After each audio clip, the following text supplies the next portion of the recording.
Question number 2 देखिए, look at the sequence of number on one column of the Ishango bone that number are 11, 13, 17, 19. What do these numbers have in common?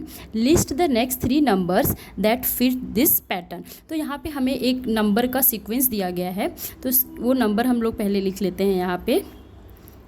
तो number देखिए क्या है, 11, 13, 17 and 19। तो ये हमें number दिया गया है। अब देखिए ये जो नंबर हैं, अगर हम इन्हें ध्यान से देखें तो ये सारे नंबर जो हैं वो प्राइम नंबर हैं। प्राइम नंबर क्या होते हैं? जो सिर्फ अपने टेबल में आते हैं और 1 के टेबल में आते हैं। तो हम यहाँ पे लिख देंगे the above sequence of number of numbers are prime number,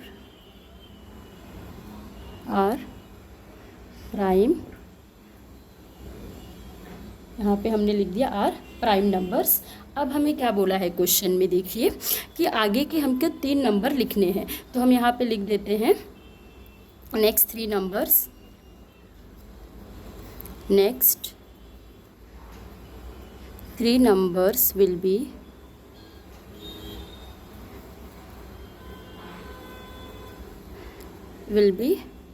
तो देखिए 19 के बाद 20 आता है, लेकिन 20 प्राइम नंबर नहीं है क्योंकि वो 2 के टेबल में भी आता है और 10 के टेबल में भी आता है। 21 भी प्राइम नंबर नहीं है क्योंकि वो 3 के टेबल में आता है, 9 के टेबल में आता है। उसके बाद 22 जो है वो 2 से भी डिवाइड होता है, 11 के भी टेबल में आता है। 23 किसी के टेबल में नहीं आता है, सिर्फ अपने टेबल में आता है और 1 के टेबल में आता है। तो हम 23 लिख लेंगे। 23 के बाद 24 भी प्राइम नंबर नहीं है, 25 भी प्राइम नंबर नहीं है, 26 भी प्राइम नंबर नहीं है, 27 भी प्राइम नंबर नहीं है, 28 भी नहीं है, 29 प्राइम नंबर है क्योंकि ये सिर्फ अपने टेबल में आता है और 29 के टेबल में आता है और 1 के टेबल में आता है। इसके बाद देखिए 30 प्राइम नंबर नहीं है, 31 प्राइम नंबर है। तो इस तरीके से हमने आगे के 3 नंबर जो प्राइम नंबर होंगे, जो इस सीक्वेंस में फिट होंगे, वो हमने लिख दिया। तो इस तरीके से क्वेश्चन नंबर 2 कंप्लीट हुआ।